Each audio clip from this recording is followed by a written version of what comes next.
Podme, podcast recharge and relax. Halo Podme Friends, ketemu lagi dengan saya Zata Ligo di MomaCast, tempat obrolannya para moms nih tuh. Jadi para moms yang ngomongin soal hal-hal yang nyeleneh tapi seru banget dan pastinya edukatif. Nah moms, kali ini Podme Friends kita kedatangan tamu yang belum apa-apa saya udah agak-agak melo nih ya. Pengen cerita dulu gitu bahwa kita sebagai moms ini pasti punya banyak suka duka, punya banyak sekali pengalaman, baik yang baik, kurang baik dan lain-lain, dan juga ngomongin rezeki, ada yang punya rezeki lebih, ada yang belum datang rezekinya, mudah-mudahan segera datang. Amin. Nah ini kita mau ngomongin soal pejuang dua garis, Siska Saragih. Jadi dia sebenarnya adalah seorang influencer, konten kreator dan juga founder dari Sepakat Dua Garis. Nanti saya langsung panggilin aja ya biar teman-teman gak penasaran. Halo Siska. Hai. Karena udah melo jadi udah keluar air mata nih ya kan? Temanya aja udah bikin melo ya. Tapi tenang Podme Friends, tenang moms. Di sini melo-melo tapi pasti ada edukasi yang bisa kita dapat ya. Semoga bisa bermanfaat ya. Ada semangat, ada inspirasi buat moms semua yang dengerin siapapun itu ya. Oke. Ceritain dong apa kegiatan dirimu akhir-akhir ini? Oh iya baik. Pertama-tama mungkin kenalan dulu tadi kali ya. Nama aku Siska Saragih. Ya memang tadi dirimu bilangnya influencer, tapi memang basically nggak niat jadi influencer sebenarnya karena berawal dari suka sharing. Oh iya. Gitu. Jadi di awal tuh benar-benar kayak sharing. Oh aku ada masalah nih sama suami, ada masalah kesuburan yang mungkin nggak semua orang nih punya masalah ini. Aku sharing. Oh ternyata banyak loh Mbak Zata, banyak banget dan membuat aku jadi oh ternyata aku nggak sendiri. Nah gitu. Oh aku nggak sendiri, ternyata banyak loh yang sama kayak aku. Oh bahkan jauh lebih sedih lagi gitu. Bener-bener. Dan itu yang membuat aku akan terus sharing. Pokoknya aku bakal sharing terus deh. Mau gagal kek, mau berhasil kek, aku tetap sharing. Karena bagaimanapun juga kalau untuk mencari orang yang berhasil tuh banyak, ya kan? Tapi kalau untuk orang yang masih belum berhasil, masih tetap berjuang, itu menurut aku harus sama-sama gitu loh. Karena itu sesuatu yang sensitif, sesuatu yang rentan, rapuh gitu ya. Tapi kalau bareng-bareng tuh kayak merasa, aku ada temennya nih. Iya bener. Gitu. Sis, aku tuh kebayang banget gitu, bisa membayangkan itu. Pasti ada masa-masa di mana kesulitan itu tidak hanya masalah tadi kesuburan, tapi itu kan kemana-mana melebarnya. Ke masalah fisik, ke masalah mental, ke masalah finansial. Aduh, itu nggak kebayang ya. Belum lagi omongan-omongan sekitar itu ngaruh ke mental. Itu ceritain gimana dirimu menghadapinya. Aduh, ini panjang banget sebenarnya ya. Boleh kok, ini bisa 2 jam kok, bisa 2 jam boleh. Ntar tinggal dipotong. Dipotong yang awalnya doang ya gitu. Jadi aku kan nikah udah 10 tahun nih Mbak Zata. Mungkin boleh sharing. Masa titik terendah aku adalah di saat aku baru menikah 1 tahun dan aku dan suami memutuskan untuk program hamil nih. Yuk kita cek dokter yuk.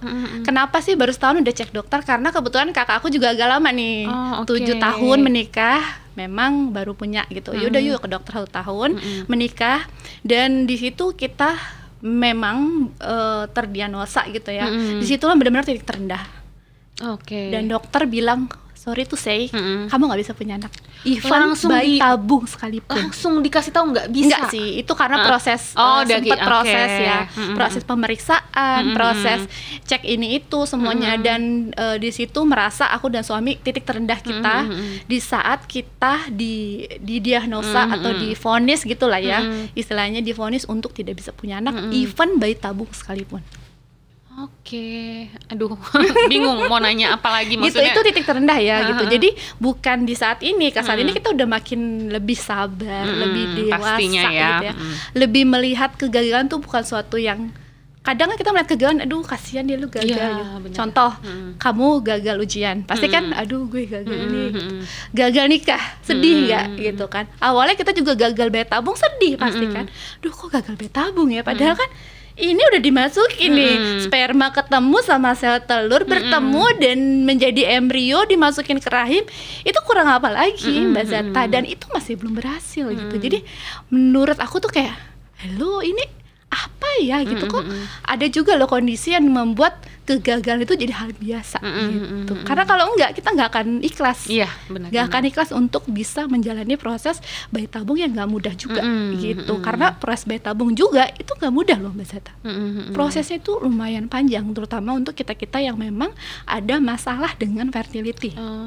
Semakin banyak masalah, itu prosesnya semakin panjang gitu. Kira-kira seperti itu. Oke, terus itu pastinya kan dukungan dari keluarga, terutama ya keluarga inti, keluarga besar, dan pasti teman-teman. Nah ini itu gimana tuh prosesnya? Pasti yang mendukung banyak banget, tapi juga mungkin yang menyebabkan kita down juga ada. Itu gimana cara dirimu menghadapi? Apakah harus mengedukasi? Ini gue belum punya anak, ya karena memang ada ini. Tapi kan kadang-kadang ya kalau datang ke arisan keluarga besar atau apa pertanyaan yang, aduh sampai capek gitu jawabnya. Itu gimana cara dirimu menghadapi? Nah makanya aku share. Nah, betul. Itu adalah salah satu alasan aku share. Ketika aku share kan keluarga udah bertahu. Kalau misalkan nanya gimana, baca aja Instagram gue. Biar sekalian follow ya. Gitu. Kalau dia baca Instagram aku, kalau dia memang saudara aku, dia akan baca dan dia nggak bakal nanya. Iya, karena itu detail banget. Nah, itu nanti kita omongin lebih ya, lanjut kan? lagi ya. Itu mau bagaimana banget. Dia mau tahu nih, si Siska gimana nih? Udah punya anak belum? Baca. Dia belum berhasil ya? Gimana ya rasanya belum berhasil? Baca aja. Di Instagram aku terbuka kok. Gitu. Jadi kalau memang dia memang family, pasti dia akan baca itu dan dia nggak akan pernah bertanya. Iya, udah nggak perlu nanya lagi ya. Harusnya ya.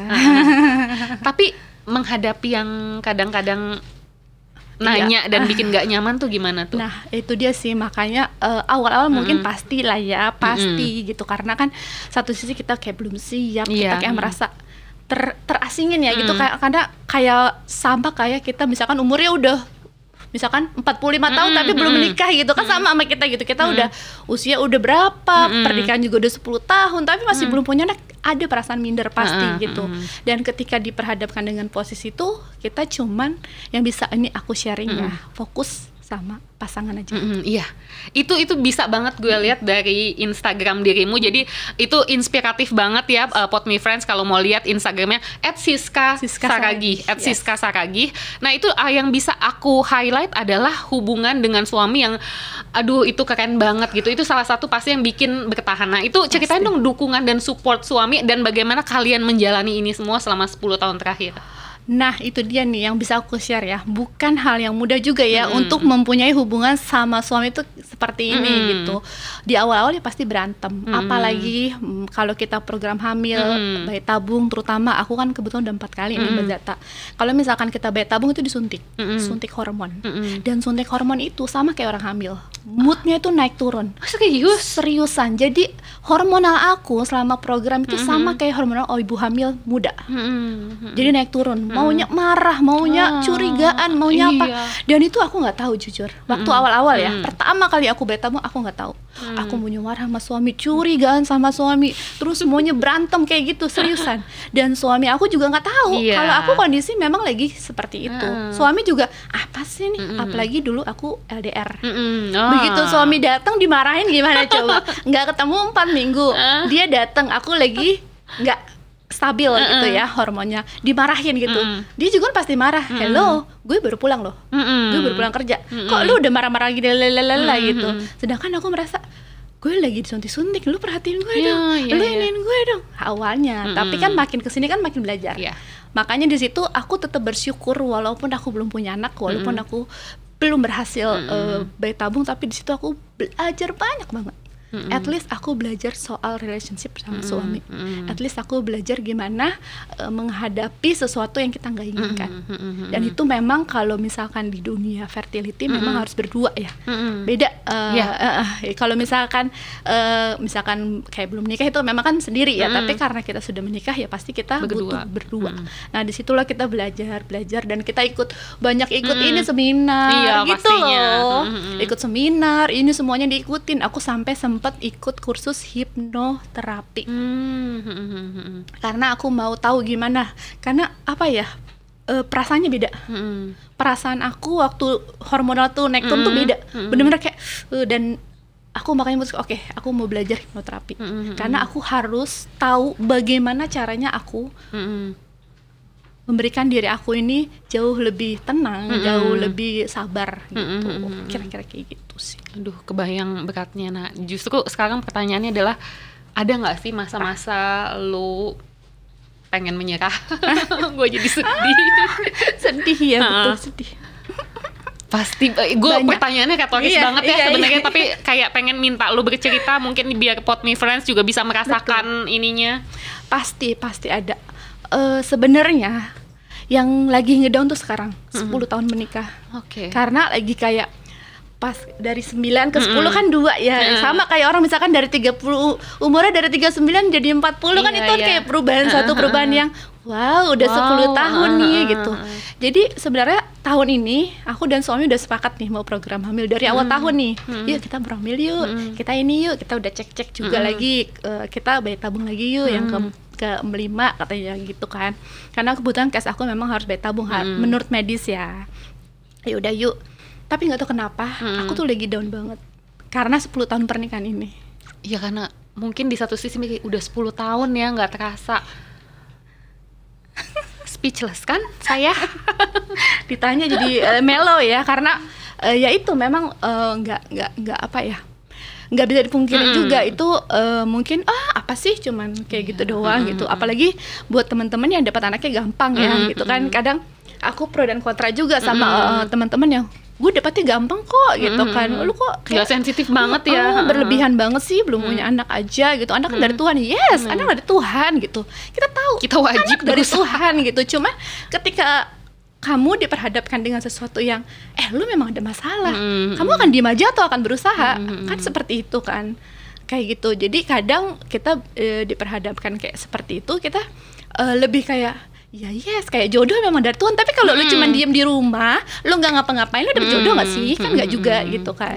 Ya memang anak dari Tuhan. Kalau emang lu diem kan lu juga memang Tuhan kasih kayak mungkin ada rezekinya, misalkan ada kesempatan, ada kesehatan, kenapa nggak dicoba gitu kan? Benar gak sih? Jadi kalau boleh sharing, mungkin teman-teman yang mungkin sama ya kayak aku yang memang masih berjuang, yang udah ada yang lebih parah, bukan lebih parah lebih lama lagi menikahnya gitu ya.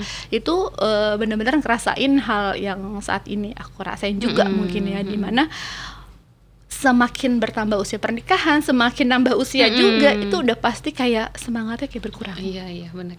Apalagi kalau dunia medis, kalau usia wanitanya udah 35 tahun ke atas, itu kemungkinan untuk berhasilnya agak rendah. Kemungkinan hamilnya agak rendah gitu. Itu yang membuat juga aku juga udah 35 tahun ke atas kan. Jadi ada dua faktor itu yang membuat aku juga Tuhan gimana ya gitu. Iya sih. Apakah memang aku harus menyerah apakah aku harus berhenti untuk programnya gitu, apakah memang aku harus menikmati aja gitu kan. Kadang juga mau dong, udah deh nggak program gitu, udah deh berdua aja sama suami. Sampai ya suami bilang ini, ya nggak apa-apa kita berdua aja. Tapi aku ngerasa suami yes betul, tujuan pernikahan bukan untuk punya anak, betul nggak? Betul. Di saat kita janji nikah, memang ya saya terima nikahnya Siska karena mau punya anak kan nggak? Bener gak?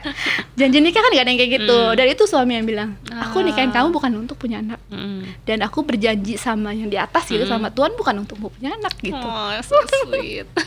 Tapi ya balik lagi ke ceweknya ya kan, ke kitanya kan kadang kita juga mau dong gitu, secara hati nurani tuh pengen punya anak gitu, kayak gitu. Oke, jadi jelas banget ya bahwa support dari pasangan itu yang terpenting. Karena ini harus berdua ngejalaninnya, nggak bisa sendiri. Yang satu semangat banget, yang satu ya ikut-ikut aja deh ya. Jadi pasti support dari pasangan, suami atau istri, dan juga pasti dari keluarga inti ya, ibu bapak, udah cukup ibu bapak itu udah cukup ya. Keluar orang tua ya. Kadang kita berpikir, aku kakak aneh, maksudnya sebenarnya tuh untuk proses ini sebenarnya pasangan dan orang tua itu udah cukup. Itu yang jadi paling nggak usah terlalu mengharapkan siapapun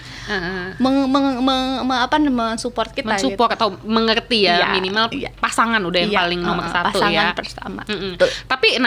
Tapi biar bagaimanapun kan pasti dukungan dari orang lain juga termasuk komunitas juga Iya, penting ya, makanya betul. Siska lakukan ini adalah salah satu yang menurut gue ini penting banget buat yang mengalami hal yang kurang lebih sama. Ini kan bentuk dukungan juga. Iya, betul. Oke, kita yang sedih-sedihnya ini Udah makasih ya. banyak. Udah ya.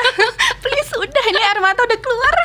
Makasih banyak sudah Iya. berbagi tentang ini. Nah, Potmi Friends, Mom semua yang dengerin, saya mau berlanjut nih. Dari tadi Siska berbagi tentang pengalamannya sebagai pejuang 2 garis. Dari situ juga ada pintu rezeki lain yang terbuka betul. gitu. Karena saking dia berbaginya lengkap banget, kayak tadi saya bilang bahwa pokoknya kalau lihat IG-nya Siska @siskasaragi itu bisa ngelihat step by stepnya. Bahkan ada masa-masa saya juga yang kebetulan tidak mengalami, tapi juga kebawa banget gitu dari postingan-postingannya saking lengkapnya Siska gitu. Jadi belajar juga ya.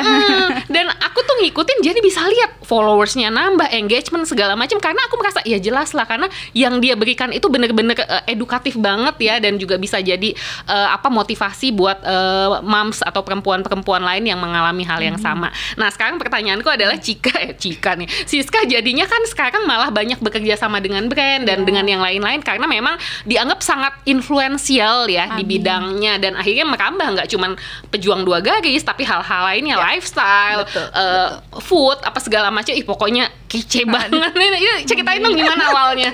Ya itu dia kan, kadang ya kita tanpa kita sadari gitu ya, sharing gitu. Ya udah, awalnya kan niatnya sharing. Dulu tuh follower aku kan kayak cuman dikit kan. Ya udahlah, nggak ada yang tahu ini, ya udahlah curhat aja. Awalnya tuh berawal curhat gitu kan, tapi lama-lama kok nambah gitu ya. Terus suatu ketika ada yang mau program ya, awalnya tuh ada yang nawarin mau program hamil ya, iya mau nggak kita support lumayan ininya, banget kan itu. mau nggak kita support itunya gitu kan. Hah, serius gitu kan, emang aku siapa kok mau disupport gitu. Terus aku bagaimana, nggak bayar? Iya disupport, awalnya kan disupport dulu kan. Iya nanti kita support ya selama program hamil, kita support ininya, makanannya, contoh ya cateringnya apa, ya udah. Terus kita support juga ini, pokoknya semua perlengkapan program hamil lah gitu kan. Oh ya udah, terus aku harus apa? Ya udah ntar sharing aja, review. Oh iya baik gitu.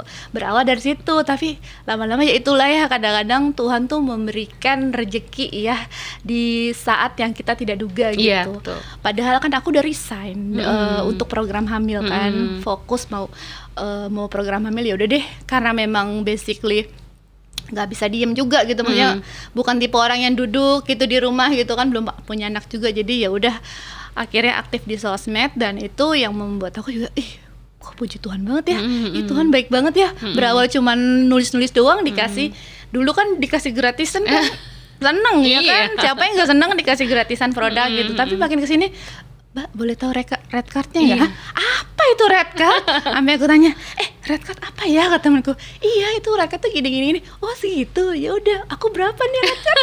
Seru banget ya. Aku nggak tahu red card aku berapa. Aku bilang itu follower aku masih berapa ya? Pokoknya udah 10.000 ke atas udah ada yang nawarin kan. Iya Mbak, kita butuhin ini buat. Terus ya udah aku namanya ya udah berlanjut ke situ. Ya udah semua itu bener-bener berdasarkan ada yang menawarkan dulu.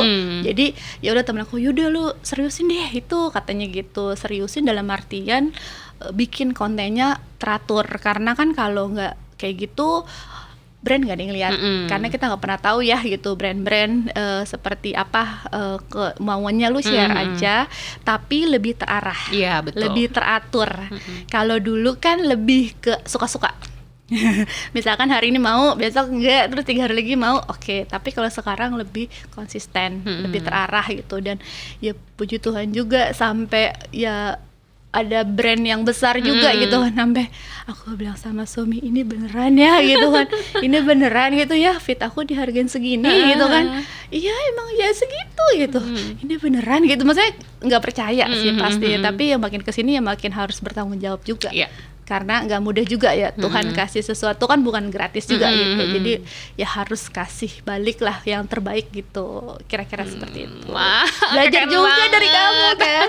Aku ikut kelasnya juga loh, karena aku lebih ke pokoknya aku bener mau ini deh, pokoknya ya lebih serius gitu kan. Ikut kelasnya Mbak Zata. Diiklanin, makasih loh. Jadi aku bisa cara branding seperti apa, bagaimana sharing apa. Ya ampun Siska, itu keren banget deh. Karena kenapa aku suka banget gitu, karena emang ngelihat ya, melihat perkembangannya yang dari awalnya berbagi emang beneran tulus, betul. berasa gitu. Karena lengkap banget gitu ya, berbagi lengkap banget gitu, dan akhirnya malah mendapat banyak keuntungan dari situ ya. Nggak cuman jadi itu jadi kayak terapi buat diri sendiri, dan juga motivasi buat yang lain, dan alhamdulillah malah jadi penghasilan juga ya di satu sisi. Betul, jadi penghasilan, bener banget. Oke, Pot Me Friends, dari tadi udah cukup panjang ya kita ngobrol. Aku Ini ada udah 5 jam kayaknya. Ada 2 pertanyaan terakhir nih buat Siska. Yang pertama, aku minta kasih tips untuk para pendengar kita, Moms, Pot Me Friends ini, bagaimana buat teman-teman yang mengalami nasib yang sama. Maksudnya kasih tips dong gimana mereka bertahan dan tetap semangat. Itu dulu, masih ada satu lagi ntar pertanyaannya. Oke, buat teman-teman mungkin yang baru menikah, baru ke dokter, baru dapat kabar tidak baik mungkin ya, dengan hasil-hasil dokter, semuanya tenang aja. Aku pernah di posisi itu, dan mungkin aku juga awalnya panik gitu ya, dan merasa, ini apa sih, tenang aja, karena itu prosesnya tuh memang panjang dan mungkin tiap kita beda-beda, tapi setiap proses yakin aja ada sesuatu yang Tuhan selipkan gitu, ada sesuatu yang Tuhan selipkan yang Dia mau kasih lihat ke kita gitu. Jadi kita fokus sama sesuatu itu aja. Kayak mungkin contoh kayak aku tadi kan, di saat aku memang merasa sedih atau segala macam, tapi Tuhan selipkan tadi gitu. Ternyata Tuhan selipkan kamu rezekinya di sini. Dan aku nggak bakal bisa ada di podcast ini kalau misalkan aku cepet punya anak gitu kan. Aku juga mungkin followernya nggak sebanyak ini. Kalau aku cepet punya anak, itu kan sesuatu yang terkadang di luar pemikiran kita, tapi itulah yang Tuhan sudah siapkan. Jadi fokus ke hal yang kecil itu aja, dan mungkin yang kita tidak sadari, tapi itu sesuatu yang besar nantinya. Amin. Nah, pertanyaan kedua sekaligus pertanyaan terakhir, kasih tips dong buat para moms yang lagi dengerin kita, gimana caranya untuk menjadi seorang influencer, baik yang nggak sengaja kayak Siska tadi, atau memang niat nih, aku pengen cari penghasilan dari sini. Boleh dong kasih tips cara memulainya. Cara memulainya pasti belajar.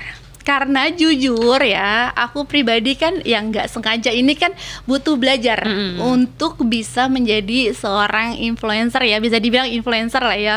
Dan sekarang tuh banyak banget gak sih influencer? Karena apa? Banyak banget media yang menyediakan kita untuk bisa jadi influencer.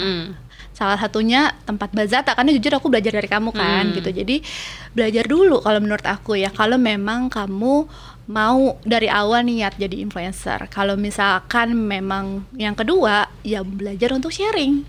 Kamu tahu ya, itu lebih ke dia sih yang lebih berpengalaman ya. Tapi kalau aku pribadi ya sharing aja. Kamu strongnya di mana gitu. Kalau misalkan aku aja strong karena nggak punya anak, bisa juga. Apalagi kamu, mungkin kamu punya kelebihan joget atau kelebihan ngomong gitu, atau kamu kelebihan makeup, itu kan beda-beda gitu. Dan udah fokus aja di kelebihan kamu gitu. Omongan orang nggak usah gitu. Karena pasti kalau influencer pemula tuh kan biasanya ada omongan. Karena aku pribadi aja ada omongan kan. Iya apaan sih gitu. Ya udah nggak usah diomongin, fokus aja gitu. Udah itu aja. Keren banget tipsnya. Siska, makasih banyak sudah mau berbagi di Momakes kali ini. Mudah-mudahan nanti kita bisa ngobrol lagi ya. Siap. Nah, Pot Me Friends dan Mom semua yang mendengarkan, terima kasih banyak sudah ada di Momakes. Kalau mau tahu lebih lanjut episode-episode dan tema-tema di Momakes, boleh follow @mamacademy.id dan @potme.id. Dan kalau mau nanya-nanya sama Siska, masih kurang nih yang didengar tadi, langsung aja DM ke @siskasaragi. Sampai ketemu lagi di episode-episode selanjutnya. Bye. Bye.